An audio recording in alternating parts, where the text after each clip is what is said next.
Welcome back to Scams to Avoid, the series where I take you through multiple common scams that exist in Pixel Worlds and break down how they work so I can teach you how to avoid them. At the end of each scam, I will rate its severity on a scale of 1 to 10. 1 being a scam that is easy to avoid and or a scam that doesn't steal too much, and 10 being a scam that is near impossible to counter and or a scam that steals many world locks. Let's get right into it. The first scam is pretty simple. It's called the Fish Gem Scam. Buying and or selling fish in Pixel Worlds is very common, as it's a great way to outright buy gems for world locks. However, if the buyer is not wary, they could be getting scammed by the seller, as oftentimes sellers will advertise the world as containing more gems than reality. For example, a seller will make a global message stating that they sell 20,000 fish gems for 10 world locks. When you buy the world and turn them into the fishmonger though, you only get 15,000 gems. This is often countered by using a fish gem calculator, which you can find on the Pixel Worlds Tools app, so it's not very severe. Usually, if the owner doesn't let you calculate the gems, the buyer gets suspicious and leaves, making the scam only a severity of 3.5 out of 10.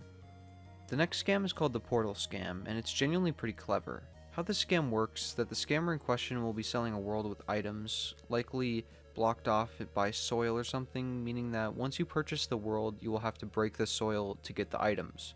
The scammer will then sell you the world, but what you don't know is that there's a portal located at the top of the world that the scammer's alternate account or friend will go through as you break the soil blocks to take the items. The scammer will pick them up. An alternate version of this scam, albeit more risky, is before the scammer trades you, they will ban everyone from the world and then make the world public. If you don't notice, the scammer will trade you the world, and the alt or friend that comes through the portal will break the soil and take the items themselves due to the world being public. Because this scam could happen with just a few world locks worth of items, as well as a few platinum locks worth of items, it's about a medium rating in terms of severity.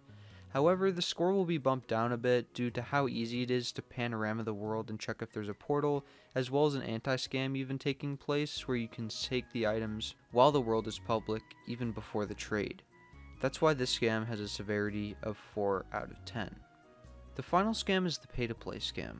Now I know what you're thinking, games, pay-to-play is legal, what are you talking about?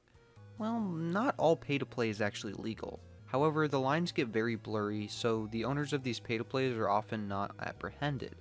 The very vague rule that the developers have stated is that only skill-required minigames can be attached to pay-to-play. As far as I'm aware, the only confirmed minigame to be viable for pay-to-play is parkour, and even then, it's on a case-to-case basis. For example, if a parkour is actually impossible, then it is illegal to make it pay-to-play. Any gambling games, such as dice games, are not allowed for pay-to-play, as gambling is not allowed in Pixel Worlds unless it's a giveaway that requires no payment. In my opinion, a moderator needs to go down the list of minigames and determine what is or is not pay-to-play friendly, and determine where the line is drawn for some minigames as well. For example, would a color game be pay-to-play friendly? Technically, anyone has an equal chance, but do they really? What if you have a friend there as well, and you are purposely choosing colors and themes that your friend has in order to profit continuously off of it? Basically, my point is, pay-to-play being a scam is a very touchy subject, and the community is very split on it.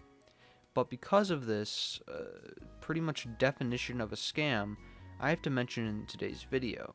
There are so many different minigames, but Jake said that if the pay-to-play price is more than 2 world locks, it is not allowed or something like that. So usually the price is around 1 to 2 world locks, and in my opinion, the severity of pay-to-play is roughly a 2.5 out of 10.